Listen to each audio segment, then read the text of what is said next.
Cricket के महाकुंभ कहे जाने वाले आईपीएल 2025 का आगाज बस कुछ ही दिन में हो जाएगा। आईपीएल 2025 की शुरुआत 22 मार्च से हो जाएगी।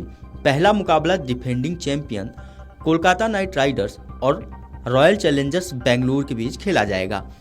इस साल 10 टीमों के बीच 13 स्थानों पर 65 दिनों में कुल 74 मैच खेले जाएंगे, जिसमें 70 लीग राउंड और 4 प्लेऑफ के मुकाबले होंगे।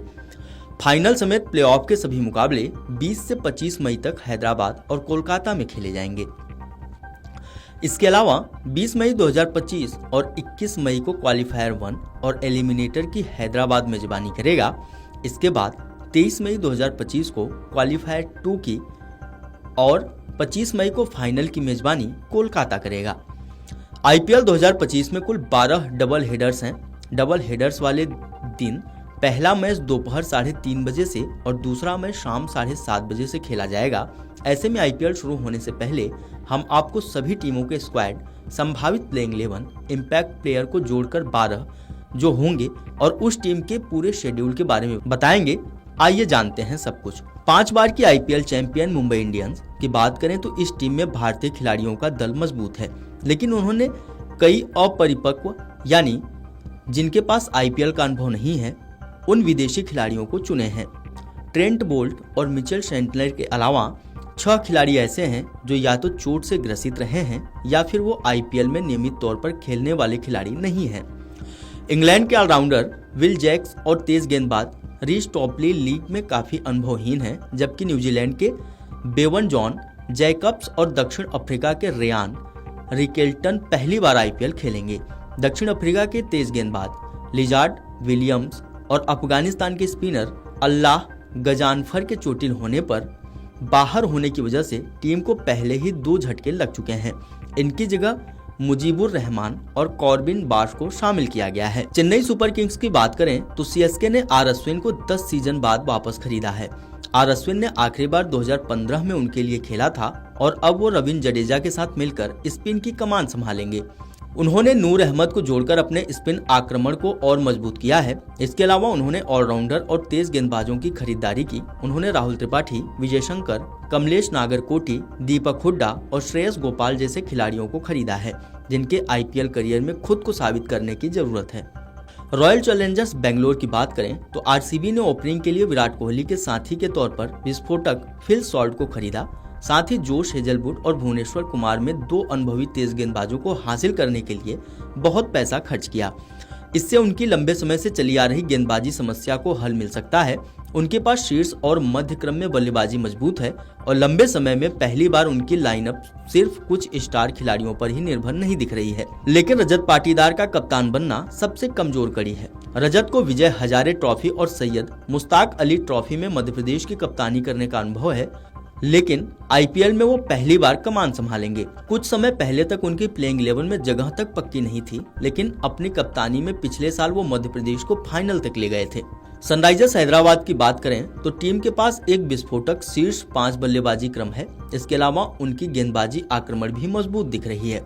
इसमें कुछ ऐसे खिलाड़ी हैं जो अंतर्राष्ट्रीय स्तर पर या आईपीएल में या फिर घरेलू क्रिकेट में विकेट लेते रहे हैं, लेकिन लोअर ऑर्डर या फिर कहें ऑलराउंडर में टीम थोड़ी कमजोर दिख रही है।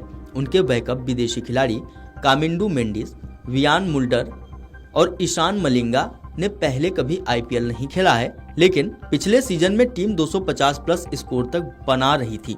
इतने स्कोर के बाद गेंदबाजी औसत भी रहे तो चलता है, क्योंकि सामने वाली टीम मनोवैज्ञानिक दबाव में होती है। शमी, कमिंस और हर्षल पटेल की तिकड़ी कमाल दिखा सकती है। तो वहीं टीम के पास विशेषज्ञ स्पिनर्स के अलावा कई पार्ट टाइम स्पिनर्स भी हैं। ईशान किशन के आने से बल्लेबाजी और मजबूत हुई है। यह टीम इस सीजन में 400 का आंकड़ा भी छू ले तो हैरानी नहीं होगी। कोलकाता नाइट राइडर्स ने आईपीएल 2024 में अपने खिताब जीतने वाली टीम के 6 खिलाड़ियों को रिटेन किया था और 6 को नीलामी में खरीदा था। उन्होंने कई अन्य पुराने खिलाड़ियों को भी वापस खरीदने की कोशिश की, लेकिन वेंकटेश अय्यर के लिए उनका 23.75 करोड़ रुपए खर्च करना उन्हें इसकी इजाजत नहीं दे सका। कोलकाता के पास कोई ऐसा खिलाड़ी नहीं था जो कप्तान का मजबूत दावेदार हो और ऐसे में उन्हें अजिंक्य रहाणे को कप्तान और वेंकटेश को उप कप्तान बनाना पड़ा। उन्होंने सॉल्ट और स्टार की जगह क्विंटन डिकॉक और एनरिच नॉर्किया और स्पेंसर जॉनसन को टीम में शामिल किया, जो शायद उनके जितनी क्षमता नहीं रखते। मनीष पांडे और अजिंक्य रहाणे के लिए उनकी बोली थोड़ी चौंकाने वाली थी। ऐसा इसलिए क्योंकि पिछले सीजन केकेआर ने विस्फोटक क्रिकेट खेली थी, लेकिन बल्लेबाजी में दो पुराने बल्लेबाज सटीक नहीं दिख रहे। फिर भी इस टीम के पास काफी फायर पावर है। Rinku Singh, Rovman Powell, Russell और रमनदीप सिंह बड़ी हिट लगाने की क्षमता रखते हैं। पंजाब किंग्स ने श्रेयस अय्यर को खरीदने के लिए 26.75 करोड़ रुपए खर्च किए, जो उनके नए कप्तान भी हैं। उनके नए कोच रिकी पॉन्टिंग का प्रभाव उनके 8 में से 5 विदेशी खिलाड़ियों के ऑस्ट्रेलियाई होने से स्पष्ट था। इस साल टीम पूरी तरह से नहीं दिखेगी। पुराने खिलाड़ियों में केवल अर्शदीप सिंह, प्रभ सिमरन सिंह, शशांक सिंह और हरप्रीत बरार ही खेलते दिख सकते हैं। युजवेंद्र चहल के आने से टीम की स्पिन गेंदबाजी मजबूत हुई है। टीम संतुलित दिख रही है और अपने पहले खिताब के लिए जोर लगाएगी।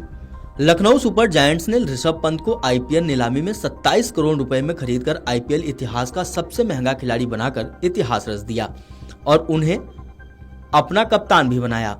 लखनऊ फ्रेंचाइजी के मालिक संजीव गोयनका ने आक्रामक क्रिकेट शैली की बात की थी और उनके बल्लेबाजी क्रम में अगले सीजन यह शैली दिख सकती है। लेकिन टीम में पंत के अलावा अंतर्राष्ट्रीय स्तर पर खेलने वाला कोई भारतीय बल्लेबाज नहीं है। उनके पास अनुभवी भारतीय बल्लेबाजों की कमी है। अब्दुल समद अब तक अपनी क्षमता नहीं दिखा सके हैं। वहीं आयुष बदोनी पिछले सीजन फ्लॉप रहे थे। विदेशी बल्लेबाजों में टीम के पास डेविड मिलर, एडन मार्करम, पूरन, मार्श हैं, लेकिन इनमें से कोई 4 विदेशी ही खेल सकेगा। वहीं टीम की गेंदबाजी बेहद मजबूत दिख रही है और उनके पास भारतीय विकल्पों का खजाना है। दिल्ली कैपिटल्स की बात करें तो दिल्ली ने सभी को चौंकाते हुए अपने सबसे महंगे खिलाड़ी अक्षर पटेल को कप्तानी सौंप दी है। इसके लिए उनके और फ्रेंचाइजी की नई साइनिंग केएल राहुल के बीच टक्कर थी।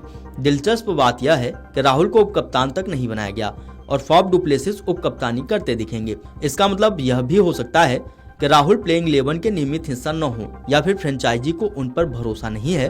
ओपनिंग में जैक फ्रेजर, मैकगर्ग के साथ फॉफ को उतारा जा सकता है। राहुल किस स्थान पर बल्लेबाजी करेंगे अभी भी तय नहीं है। उनकी तेज गेंदबाजी पिछले सीजन में चिंता का विषय थी, लेकिन इस साल यह कहीं अधिक मजबूत लग रही है। राजस्थान रॉयल्स ने 5 बल्लेबाजों और केवल 1 गेंदबाज को बनाए रखने के बाद नीलामी में गेंदबाजों के लिए खरीदारी की और जोफ्रा आर्चर, वानिंदु हसरंगा और महेश तीक्ष्णा के रूप में क्वालिटी खिलाड़ियों पर बोली लगाई। लेकिन आर्चर और हसरंगा चोट लगने के बाद भी ऑक्शन में उतरे और वह अंतर्राष्ट्रीय क्रिकेट में पूरी तरह फ्लॉप नहीं दिखे। उनके 2 विदेशी बैकअप खिलाड़ी भी बेहद कम अनुभवी हैं। क्वेना मकफाका को अभी तक ज्यादा मौके नहीं मिले हैं, लेकिन फजहल फारूकी टीम के लिए उपयोगी साबित हो सकते हैं। आईपीएल 2025 में राजस्थान के बेंच स्ट्रेंथ की अच्छी परीक्षा साबित हो सकती है। बात करें आखिरी टीम गुजरात टाइटंस की, तो गुजरात ने 12 मार्की खिलाड़ियों में से 3 जोस बटलर, मोहम्मद सिराज और कगिसो रबाडा को लेकर शानदार काम किया है। प्रसिद्ध कृष्णा को खरीदकर टीम ने अपनी बॉलिंग लाइनअप मजबूत की है, लेकिन सबसे महत्वपूर्ण यह है कि ये खिलाड़ी फिट रहें, क्योंकि इन खिलाड़ियों के बैकअप टीम के पास नहीं है। बटलर, रबाडा और प्रसिद्ध हाल फिलहाल में चोट से ग्रसित रहे हैं। न तो बटलर और न ही रबाडा चैंपियंस ट्रॉफी के दौरान कुछ खास कर सके थे। बटलर पिछले सीजन में भी फॉर्म में नहीं थे। टीम का भारतीय तेज गेंदबाजी बैकअप भी कमजोर है। उनके मध्यक्रम में स्टार खिलाड़ी नहीं है। मध्यक्रम में गुजरात को सिर्फ वाशिंगटन सुंदर से काफी उम्मीदें होंगी। वीडियो डेस्क अमरउजाला.com। अगर आप ये वीडियो YouTube पर देख रहे हैं तो हमारे चैनल को सब्सक्राइब कर बेल आइकन दबाएं और Facebook पर देख रहे हैं तो हमारे पेज को लाइक करें। 8 मिलियन प्लस सब्सक्राइबर, आपके इस भरोसे के लिए बहुत धन्यवाद।